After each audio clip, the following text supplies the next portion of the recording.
Hello, everybody. Welcome to another podcast from the Microsoft Unboxed team. I am your host today, Kareem Anderson, and I'm joined by. David Allen, the security tired guy, is what we're going to say for today. Oh, yes, I got my own title up there. You're right. I am tired. Tired of all these headlines we're going to have to cover today. It's been a week of news. If we're going to get into it, let's get you guys started with what we're going to be talking about. So you can either skip through some sections or at least know what's coming ahead. We're going to be talking about the half-off subscriptions on the GeForce Now platform. We're going to be talking about Microsoft basically welcoming an official and making an official partnership with NVIDIA's GeForce by putting it on its homepage. So they are officially dating, ladies and gentlemen. Call of Duty and Black Ops 6 beta announcements. We're going to get through that. We have the FTC is going to be calling out Microsoft's recent gouging of customers as, quote, post-consumer harm, post-merger consumer harm. We're going to be also getting into Deadpool, as new controller going to be coming out for the Xbox, possibly. I mean, I think it's a concept right now, but hey, people want it, especially in light of the new movie coming out this weekend or It's a next movie weekend. controller. Yes.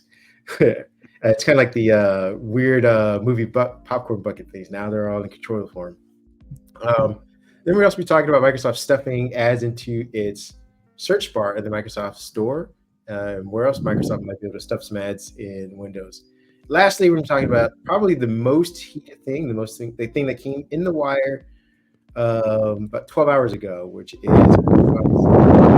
CrowdStrike security outage / Azure outage as well. Microsoft's had a rough 12 hours, a couple black eyes, and we'll see if they can withstand the PR bruising they just took. With that being said, let everybody know about the half-off subscriptions, please. Get into our first headline. I want to talk about something positive. There's a lot of negativity in the tech world today. Whether it's Microsoft's fault or not, we'll talk about it later. But for you gamers out there, yay! Streamers that want to try GeForce now is your opportunity. NVIDIA took advantage right after all of the Prime sales this week and said, hey, from now until early August, you can get 50% off of any of the GeForce Now subscriptions. Now, just to give some people, you guys some highlights. You have the priority tier, which is 50% off, and that'll get you access to the 1080p rig, the 6-hour time limit, and if you go with the ultimate tier, starting at $9.99 a month, you can get the 4K tier, 120 frames per second, if your game supports it and your monitor supports it. This is available on all of your devices. Let's see, the Android tablets, your PCs. This would be a good one for you folks with Snapdragon PCs that want to try out some gaming. Some of those have got some nice 3K screens on them. So if you've been looking to get into some online gaming, the ultimate subscription, the priority subscription is now 50% off. The yearly rates are also 50% off. NVIDIA GeForce Now, my advice to you would be pick it up. I haven't had a chance to tinker with it, but I did pick up an ultimate subscription last week. So maybe this week I can put up a post or mention it during the pod next week and let you know how that's going for me. What I intend to do, I've got the Lenovo Snapdragon PC that I have to review. It has a nice 3K OLED screen on it. It is 90 hertz. I'm just going to see how things behave. I do have a nice internet connection. We'll see where this leads. On the heels of that as well, we're going to be talking about basically Microsoft promoting what you just said on their own page. Microsoft has updated its game page on Xbox.com to give players the ability to launch the selected cloud-enabled games on NVIDIA's GeForce rather than the Xbox Cloud Gaming. So they are essentially, I guess, promoting this on their page to get all those NVIDIA GeForce users, customers, just giving them an easier way to kind of access things instead of making them jump through hoops. The new choices of streaming platforms is available on the page for games like Starfield, again, where they have the play with cloud button essentially. It's kind of what they have for regular just the Xbox games, cloud gaming platform itself. So it's more seamless, more integrated. It feels like than to say like, all right, head over to this other marketplace and kind of do the exact same thing, just with more hoops to jump in and more accounts to sign up for. Again, as you remember, Microsoft has already partnered with NVIDIA to make some of the PC games available in the Microsoft Store or the Epic Game Store, and as well as Steam. But like I said, now it just seems like you can go to one place, and maybe they'll do more of this consolidation going forward. Maybe EA will have its own promotion for set amount of time. Maybe they will do a rotating carousel of accessible cloud gaming services on the one page. So if you just go to xbox.com, you may start to be able to just launch games from, like I said, EA, Activision, Steam, and other gaming marketplaces just from the one.com thing. So I think it's a welcome addition, a nice change. Seems very gamer friendly in that aspect, especially like to your point of if you're launching these games from different devices on different platforms. A lot of game consolidation, access. Let me rephrase that: access consolidation that seems to be going on in the gaming industry as a whole. I mean, we've got the Microsoft Mobile Store that we're still waiting to see launch. That has been hot, heavy in the news for the last few months. We've got, the Game Pass subscriptions are moving around. We're going to talk about that here in a minute. The Activision merger. So it's a good time to be a gamer. Everybody's probably going to see something they like, something they don't, something they would rather see done a different way. But hey, it's better than keeping things the same, right? Exactly. And it's going to be even a better time because we have some new dates announced. What new dates and what new game are coming that you want to talk about? Well, I do like the Call of Duty series, much like a lot of other folks out there. And Call of Duty Black Ops 6, the beta dates have been announced. This is the first time that Call of Duty has been under the Microsoft umbrella. And as we know, it is anticipated to be a day one Game Pass release. We're going to have to wait and see. But the beta dates are, let me make sure I get these right for you folks. I think we have early access. Yep, there's early access and open beta. Now, here's the catch. Here's where they make that dollar for you Game Pass and non-Game Pass folks. If you buy the game pre-order, you get early access August 30th through September 4th. The open beta, in which everyone can play, is September 6th through September 9th. So there is the kind of hook in for them to make the $70 for the game purchase if you want access to that early access beta window. So keep that in mind.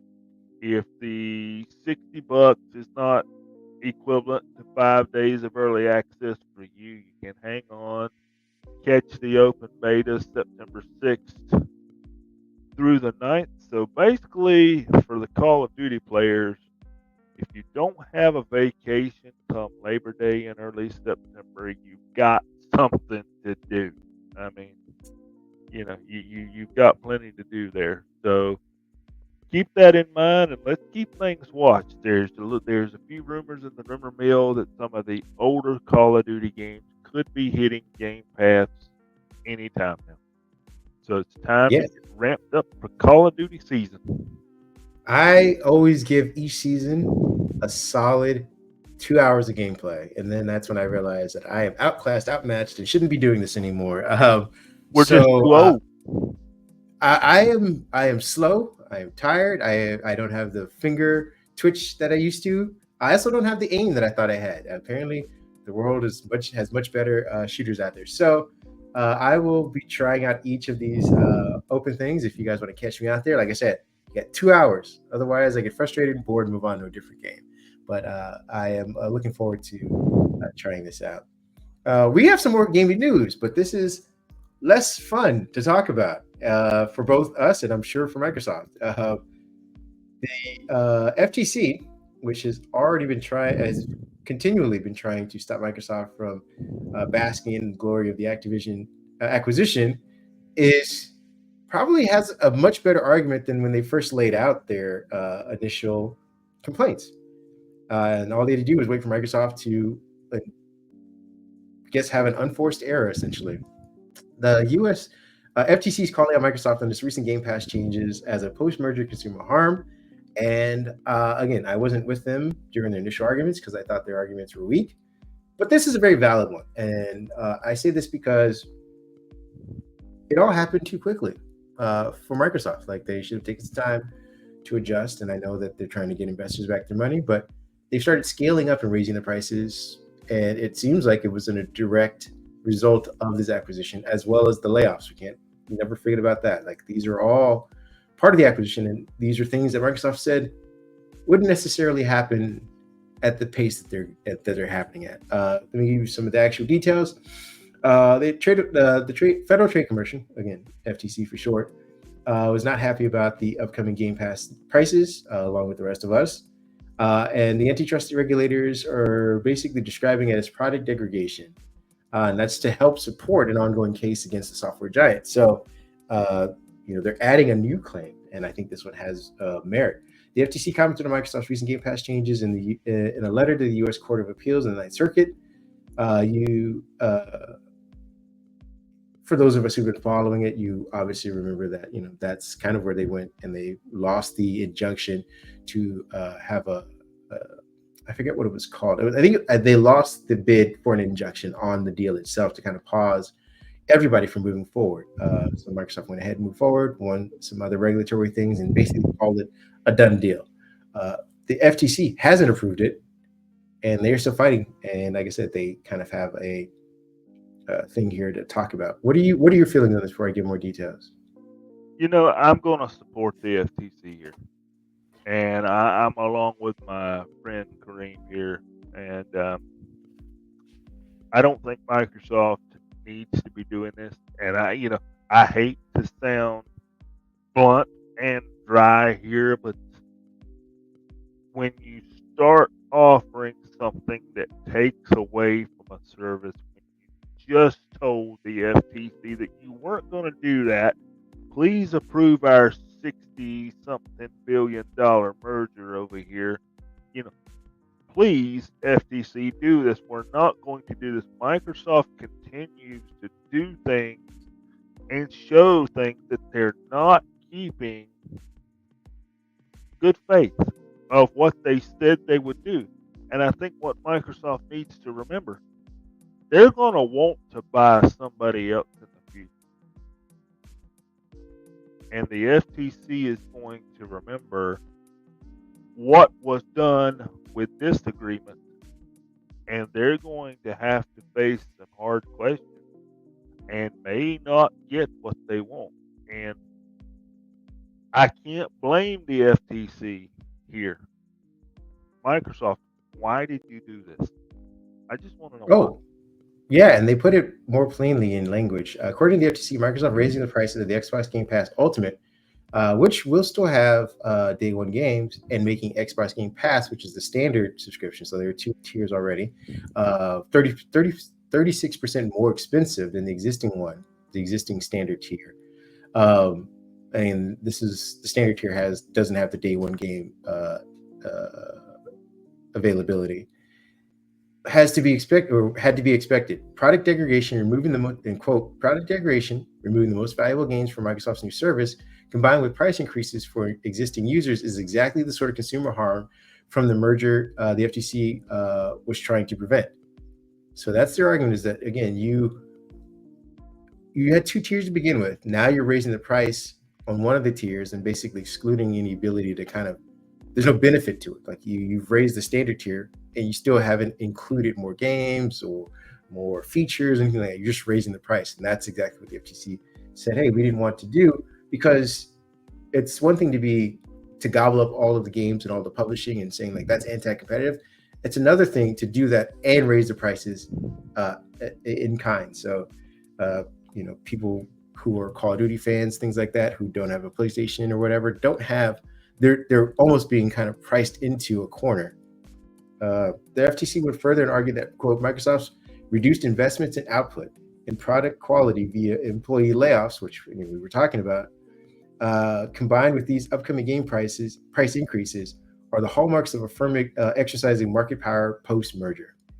And as much as I'd like to say that they're not, that is exactly what they're doing. They have reduced the amount of studios that they currently, or that they had from the acquisition. They've got rid of employees, which means that, again, they're not investing perhaps the amount that they were previously doing to get new games, to at least validate the price increase, saying like, hey, you know what? We spent $67 billion. We're going to keep all the people who are going to pump out more games. And when we have more games to give you, we're going to raise the price. You are getting more games for a little bit more price. Instead, they said, we're going to raise the price and you're going to get fewer games, and it's going to take us longer because we have fewer employees working on stuff. So all around bad. I don't want to keep beating a dead horse, but this is a bad look. I want to give you the final words on this. I hope, with all the things that we've still got left to talk about in this podcast, I hope that in the end, the consumer gets back to benefiting here. And the consumers are losing out. And that's the bottom line. And I'm just going to leave it at that. And I also feel like Xbox is losing out because Kareem and I, we know the difference between the Xbox subscription. We're able to figure that out. We make our own money. We buy our own subscription. I'm thinking about the kids that's under the age of 17, maybe even 18, living in mom and dad's house, and mom and dad making the decision, and that not only have they taken away from gaming, but they have made it more confusing. When I first read of the increase, I somewhat understood it, regardless of what they told the FTC. I kind of understood it. You're bringing me the Call of Duty game.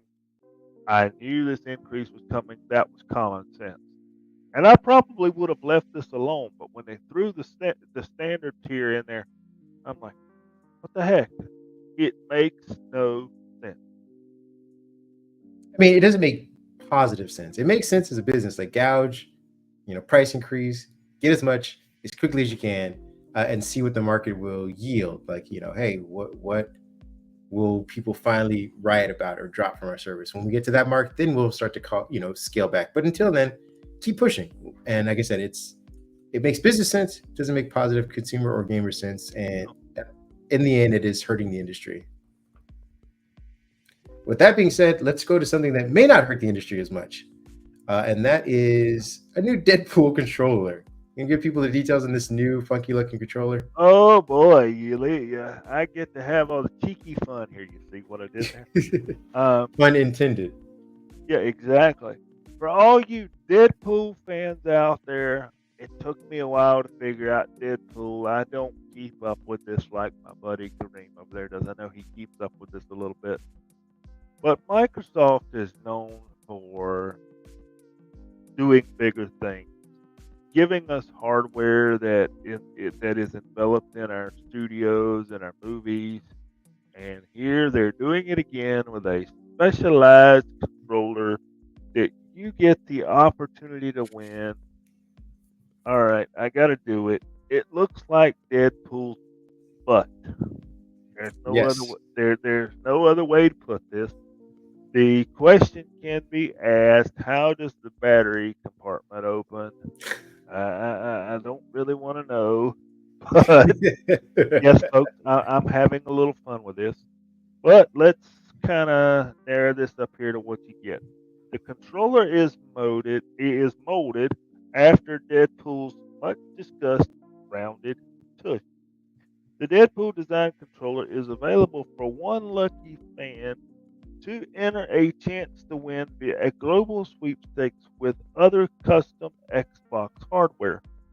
On July 22nd, the first 1,000 fans to purchase an Xbox Elite Wireless Controller Series 2 Core from the Microsoft Store will receive an exclusive Cable Guys Deadpool controller holder by EXG Pro. These controller holders are only available in North America and Canada while supplies last. Microsoft has said the cheeky controller channels Deadpool Buns of Steel as its most firm yet. So we can have a little fun with that. You can also win Xbox custom hardware, including a custom Deadpool inspired Xbox Series X and stand with foam versions of Deadpool's katanas, Bay and Arthur, and 2 Xbox wireless controllers. Now you can head on over to the post that's on our website, and we've got a link where you can enter to win this, and you can go purchase your controller from the Microsoft Store. We've also, for those that are listening and haven't been to the website, there's a couple of cool pictures of the controller itself and the customized hardware. So for your Deadpool fans, this is what you need to go get. Pretty cool thing what Microsoft is doing here. Sure, there's a little bit of humor with Deadpool's butt cheeks, but hey, that's what makes it fun. That's what makes gaming what it is. I'm okay with that. Yeah, I mean, for those of you who are Deadpool fans, you know that he is gratuitous in every aspect for no good reason. And so this, I believe, follows his very gratuitous uh, popcorn bucket as well. So for those of you who are looking to collect as much Deadpool merch going into the week of the movie, to go see Deadpool and Wolverine, this is another cool thing to get. Aside from that, the front of the controller looks great. The back of the controller, depends on your sense of humor, but it's a nice, cool red and black that matches his tactical suit. It's got a little Deadpool pin at the very bottom corner. It's got buckles for the gun holsters and things that he has on him as well. Like I said, really cool. The console itself has a Deadpool skin, which looks like it's a screen cap maybe from the movie, which is just the front of his torso, which has the Deadpool and Wolverine logos plastered on it. So it's very specific in that aspect. It sits on a stand as well, its own kind of black stand that you can prop it up on. So it looks like it should be displayed. So don't think about stuffing this under a TV or in a corner somewhere. You're gonna want to have a place to kind of display this thing specifically. I'm all for it. This needs to be out at the YouTube gaming setups for sure. Correct. Yeah, because the blades themselves are attached. Looks like they're attached to the back of the console, so you're going to need extra space as well around that. And it looks like maybe another foot or so around each side. So just keep that in mind for those of you who are listening. For those who want to see a visual, you can obviously view that either on our website or continue watching the pod. That's about it. Go hopefully enjoy the movie. For those of you who, again, don't know about him, go read some of his comics. I always suggest that. He's a very fun character. Can be a bit annoying if you aren't into fourth wall breaking, but fun nonetheless. Moving on to our next topic, which is about Microsoft doing what Microsoft likes to do, and that is push the boundaries of advertising and push the patience of its users.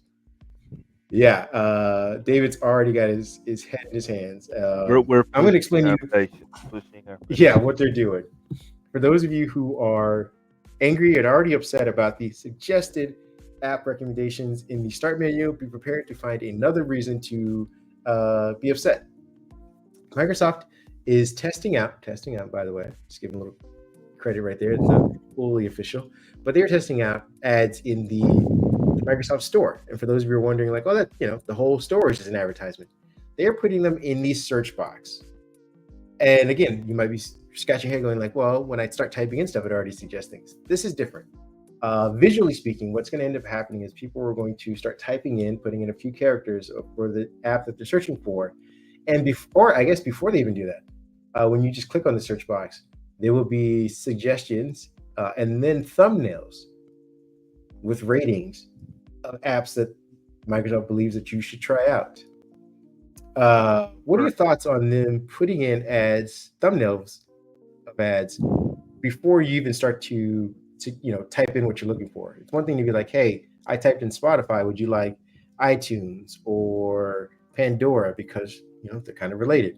but you haven't typed in anything yet, and they're saying like, "Hey, why don't you try out Adobe Photoshop or Asphalt 5?" And you're like, "Well, I didn't do anything yet." Well, that's why I just mumbled purchased under my breath. It's I find it interesting that AI searching has come out, and we've talked about how to monetize AI searches. We've talked about that. You and I talked about. I want to bring this. You and I talked about this a couple of weeks ago that we were starting to see search results in the bottom of some of our Copilot results. Those have went away for me, which I find interesting. But it's kind of interesting to me that this has happened with Copilot coming out. It's all about it's all about monetizing things. Now, I don't want to see advertisements for things that are unrelated to what I'm looking for if I have to see them. And I don't want to see them because that's what Microsoft feels like showing me as you ask me before I start looking for anything. It feels like they're invading my space a little bit. I mean, I'm of two worlds in this. I'm a little torn because I actually see that this should be the place where Microsoft allows advertising. Because I mean, it's a store. Like this whole thing is just a marketplace for advertising. The start menu, much less so. What I would like to see is a clear delineation between what is an advertisement and what is an AI suggestion. And those AI I can suggestions need agree to with be that. spot on to what you're saying is if you're going to stuff the operating system with these things, Microsoft, they need to be highly targeted. You need to fix whatever recommendation system you're using, whatever you're calling AI or machine learning from the user's input, and target those. So if I'm in the start menu and you want to suggest, you know, things that are related to the office products that I use, the applications that I am constantly clicking on or pinning to the taskbar, that makes more sense.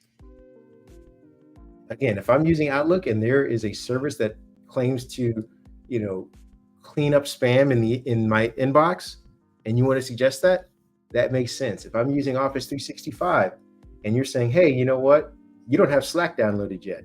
I know it's anti-competitive, but maybe Teams or whatever. That makes more sense. Don't just throw random games in there if I don't use games on my system. If I'm not clicking games like Candy Crush, don't put Candy Crush as a suggested thing in my start menu. That should be AI. Now, advertising, on the other hand, I have no problem with you saying, like, hey, this advertiser is a small indie developer who is saying, like, you know, no one's clicking to our page. No one's going all the way back to the back page of the Microsoft Store to see us. I will pay to be in the front. I may not even know that I like Jewels of the Wild West or whatever that game is. But if some advertiser is saying, like, hey, I think you will like this, and I'm willing to front the money to get in the front spot so that you at least try my game, I'm banking all my, like, you know, efforts on being in the front, then I have no problem with that. But you need to say that that is an advertisement. This person is paying to be right there in the search box of the Microsoft Store, and that's why they're here, not because we used AI and we think that you might like this thing, because it doesn't help anybody. It doesn't help me. It doesn't help your branding of AI, because I think now your AI is done because I've never once hinted at I would be involved or like this. So label it as an advertisement. Tell everybody when you launch this thing, or if it becomes official, like, these are advertisements. We want people to try new things in the store. This is why we're allowing people and developers to have a shot to be in your face. And then when you go to the start menu, we're using Copilot and all of the stuff that we gathered through Recall to suggest these things to you because it makes the most sense for you. That's where I think this should go. I totally agree, and this is going to go against what Microsoft wants to do. Microsoft needs to remember that it's not just consumers using Windows. There are businesses using Windows that don't want to see this at all. There you go. I, Yeah. I feel like there should be a place where it can be turned off, Agreed. and I feel like this should be done in such a way that not only can the individual person sitting in the chair turn it off, but an administrator can go in and say, turn this off for everyone. And that way, you just don't see it during the workday and it's not distracting. Yeah, I totally agree with you. And again, this is kind of how the system they set up for the licensing that they do. Like they have a pro version, they have an enterprise version. There should be, for people who are willing to pay that, you don't even have to, necessarily have them opt out. They have to opt in if they're getting the enterprise Yep, version of I'm Windows. even for that. But I do understand that a lot of people, your smaller and even some of your mid-sized businesses don't go for that pro version. They just buy their PCs from, Oh yeah, the and to your point, I think those people, Microsoft's saying that these people help subsidize the cost of developing Windows, then yeah, it's an opt-out program. I think again for the enterprise who are already paying that heavy licensing price, and for manufacturers who buy those licenses to shell out on devices, that should be an opt-in for them. Like if a right. ThinkPad I agree. that is only used for government security reasons, that's the device that's being sold as. The IT admin shouldn't even have to worry about that unless someone comes up to them saying, like, you know what, we want to advertise our own cloud apps or something like that. Is there a way to do that? And he goes, oh yeah, we can opt into Microsoft's advertising platform. Versus well, we got the new version of Windows and it's that weird like advertising stuff, and where now people are getting scammed from it. Kids are going to opt out from it. That's a bad look for everybody. We're going to get on to our last topic, which is a less fun one, and talking about scams and people getting taken advantage of. Microsoft had one hell of a 12-hour period. I think they're still kind of suffering from it, and I'm we'll just see. going to put my whole head in my hands for this one, okay? Well, you would be joining the cacophony of people who did that exact same thing starting at around, I don't know, 9 o'clock last night. But Yeah. Microsoft was handed, and this is my title of it, massive fails as CrowdStrike update crashes Windows devices worldwide following a separate Azure outage. Like it wasn't just, hey, CrowdStrike came in and knocked us on our feet. It was Azure tripped us and crowdsourced kicked us in the face. This is basically what ended up happening. For those of you who are less affected by this, or maybe not affected at all, maybe you're a Mac user who happens to listen to us. Good for you. Same thing for a Linux user.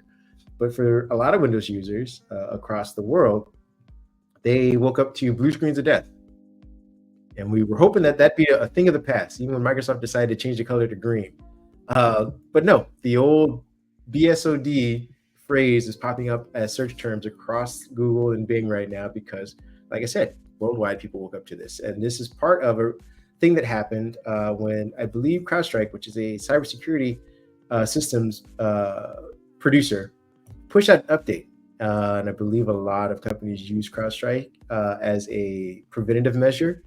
And what this thing does is it ties into the kernel of Windows in order to give deep ties and more security flexibility for people to kind of manage their own securities in a certain way. But either way, whatever this update was, it triggered a boot sequence that basically left a lot of devices, both remotely and on premise, with blue screens of death. Now, again, we'll get into some more details about that, but this follows what Microsoft separately had, which was an Azure outage. Now, we don't know if one caused the other or vice versa, but at around, I believe, 5:30, 5 o'clock, 6 o'clock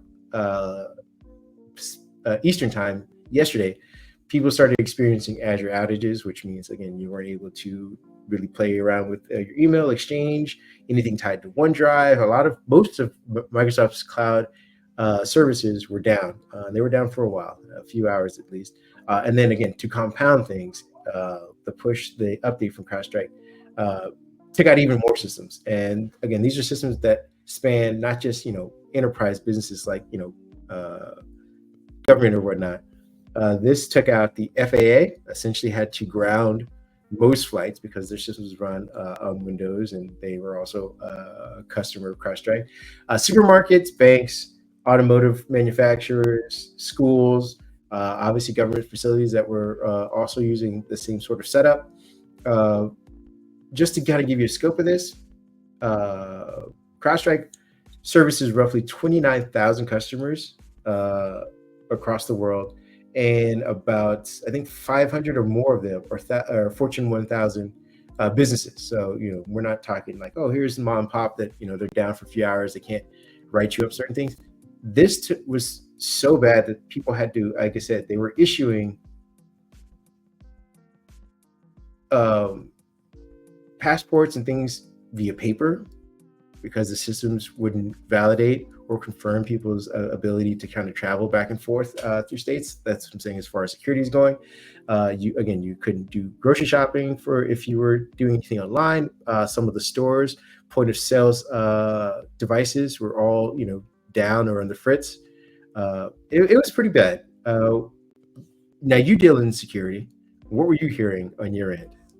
I saw a lot of things, folks, and I think what we have to realize is when you turned on the news today, you saw, like Kareem mentioned, that the FAA was down, the banking was down. We saw the big things that affect how the world functions daily, are what we saw on the news. Now, when I look at these things, I started looking a step lower because we're going to get the FAA fixed first. We're going to get our basic daily operations as a nation, as a world, fixed first. When you start looking below that, businesses, small businesses, look at your social media posts. They're not able to work today because they can't get into their PC. Or if they can get into their PCs, part of the 365 business is not working correctly, so they can't sign into Teams. They can't check their email. There are there are many things broken below that. Last night when some of this started, you started to notice that something was wrong because I see networks daily. I started seeing more alerts for things that I normally don't see. I started seeing more probes for things that I normally don't see, which let me know that somewhere something was happening because Yes. tools that this company would normally stop or would block were now able to communicate.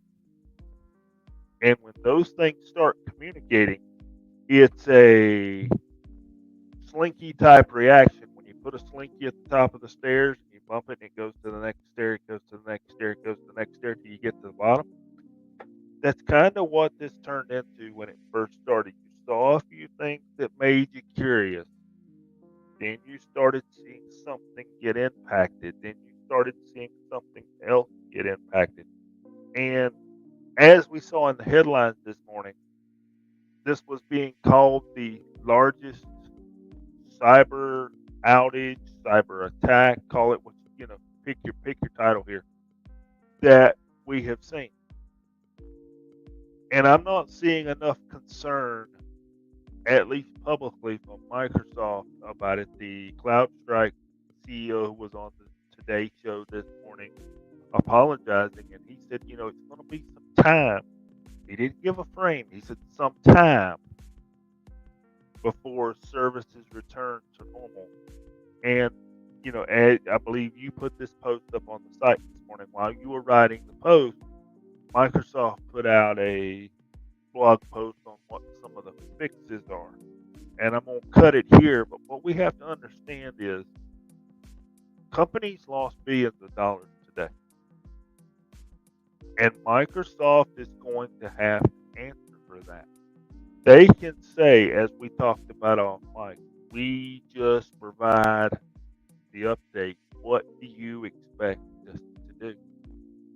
And I think the FTC, to bring them up yet one more time in this podcast, they're going to look at Microsoft and it's going to be a compounding effect. Look, you said this, you did this. You said this, you did this.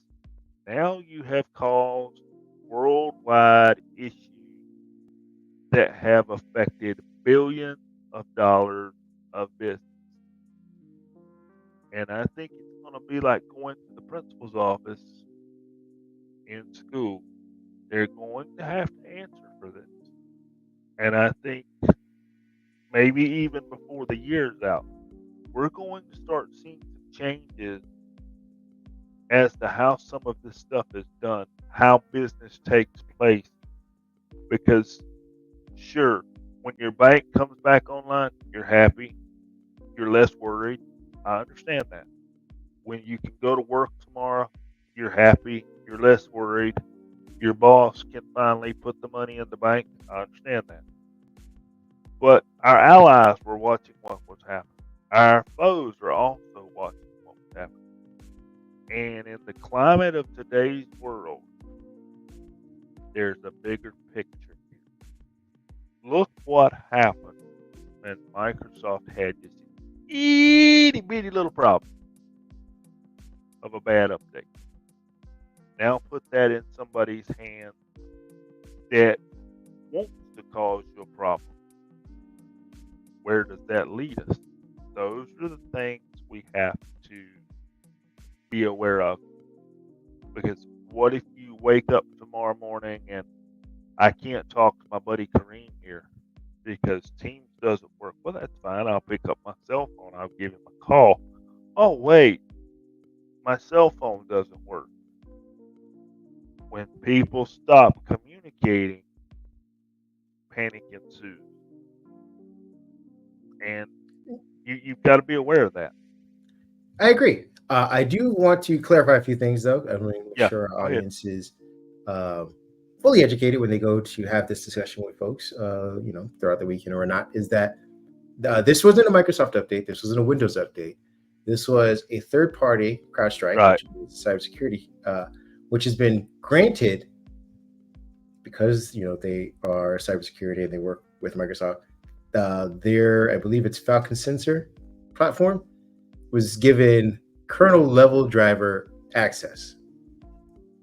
So it's a third party service that is implemented or bought by organizations across the world. So Microsoft provides the operating system, Windows, and then these other companies, organizations, the FAA, government run companies, things like that, they all go out and get service from CrowdStrike in order to be protected via cyber coverage. And that company, CrowdStrike, pushed out an update to make sure that everyone who uses Windows or uses their product on Windows is protected. Because again, CrowdStrike also provides the same service for Mac and Linux users. Because of the way the systems are designed, this didn't affect them.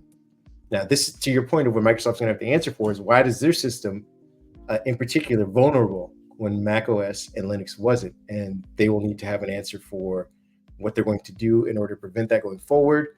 They've had 40 years of coding that they are going to have to unravel in order to maybe make it less vulnerable. I mean, they're going to have to answer for that part. But we're seeing headline after headline saying Microsoft did this, Microsoft did that, Microsoft did this. Microsoft had an Azure outage. That is what they'll have to answer for. The few hours that people couldn't get Exchange, OneDrive, any of the services Microsoft 365 are based on, they will have to answer for that. And they have a fix, which is basically restart your VMs.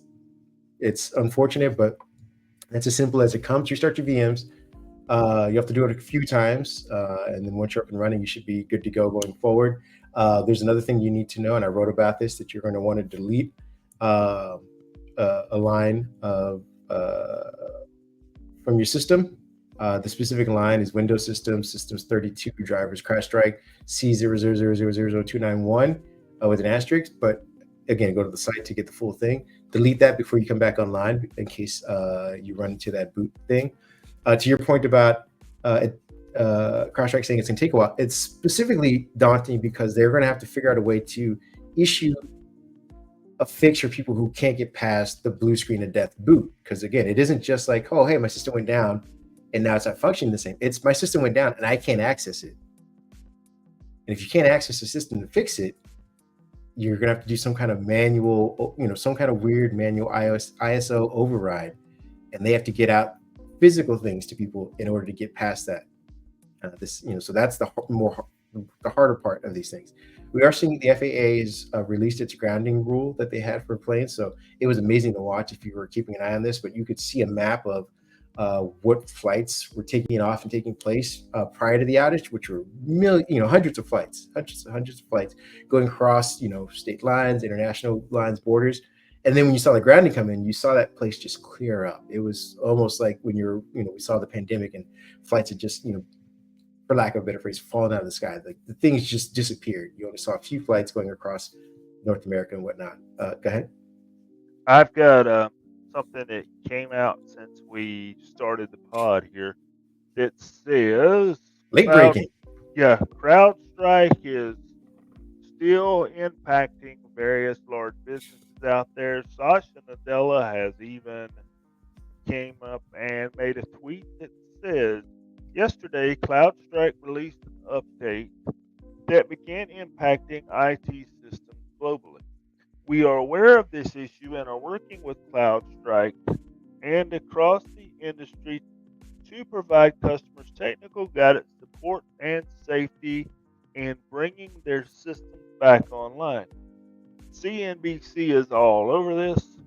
The UK National Health Service has also reported that they are impacted and the National Health Service is down. Delivery services such as Federal Express and UPS are still experiencing issues according to what I'm reading here. And this did come from CNBC and from our good buddies over at neowin.net. I want to make sure they get credit here, but it looks like a lot of things that we need are functioning. Even FedEx says and UPS says a lot of the packages scheduled for delivery today probably will be delayed. So if you had a big Amazon Prime Day, I'm sure they're a little slow too. So if you had a big, day this week with the new phones coming out and all the deals everybody was running for Black Friday in July to counteract Amazon Prime Day,